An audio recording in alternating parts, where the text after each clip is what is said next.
Hello and welcome to Nightmare Masterclass. It's me, Dave, and I'm really excited, so let's skip the pleasantries. Last week it was reported that the great David Lynch will be directing a new series for Netflix.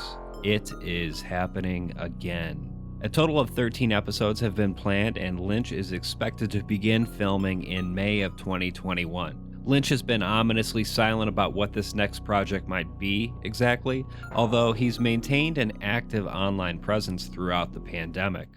Here we go for today's number. It's December 20, 2020. 10 balls.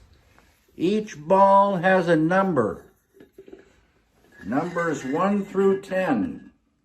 I'm excited about the possibility of a new directorial effort by Lynch, and I'm perhaps somewhat naively optimistic that Netflix will give him complete creative control over this work. We know that historically Lynch has been uncompromising in this regard. It's very important for a filmmaker to have final cut, total creative control. We don't really have anything to go on as far as what this thing will be about, so this is pure speculation on my part. Our biggest hint at this point is perhaps the code name or working title of this new series, Wisteria.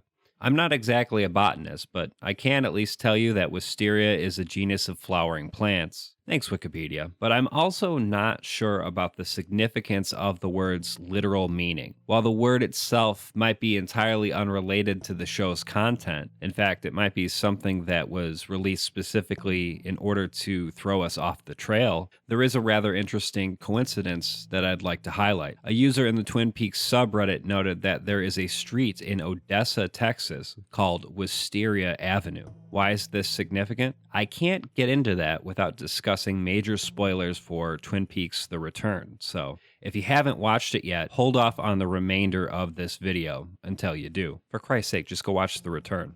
For those of you who have seen The Return, you of course know that Odessa, Texas is where a character named Carrie Page lives. As it just so happens, Page bears a remarkable resemblance to a certain Laura Palmer. The two characters are both played by Cheryl Lee. In the final episode of The Return, Agent Cooper set out to undo Laura Palmer's murder. In the process, he managed to track Page down. He was operating under the assumption that, somehow, Carrie Page was, in reality, Laura Palmer. So there is a very loose connection here, a connection which suggests that perhaps this new series takes place in the Twin Peaks universe and revolves around Carrie Page. It's a tenuous connection to be sure, but I wouldn't rule it out.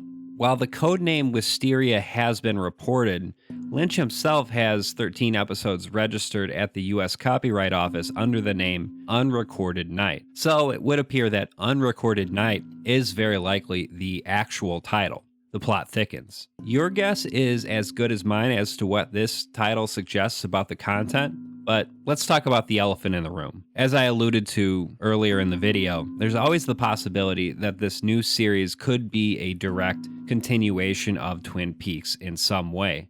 I, for one, think Lynch knocked it out of the park with The Return, but the end of the series did leave many with the feeling that things hadn't been resolved. One rather telling detail that supports the theory that this is yet another Twin Peaks sequel is as follows. Twin Peaks Productions Incorporated is listed as the co-producer of Unrecorded Night in the latest issue of Production Weekly. This has only been the case with other works in the Twin Peaks universe. Special thanks to @FateColossal on Twitter for these findings. Despite this circumstantial evidence, my guess would be that this new series is most likely some kind of spiritual successor, rather than a literal continuation of the story. Notably, Twin Peaks co-creator Mark Frost has explicitly stated he's not involved at all in the upcoming series. While I don't think this new show will set out to resolve the story of Twin Peaks, I could see it very much being the case that it covers a lot of the same thematic territory Lynch explored in his latest Twin Peaks iteration. So that's all I got for now. If you have any suggestions as to what I might cover next, please let me know in the comments. That wraps it up for this short installment of Nightmare Masterclass. If you enjoy my work and want to support me on a monthly basis, you can do so at patreon.com/Nightmare Masterclass. Thank you for watching, and good night.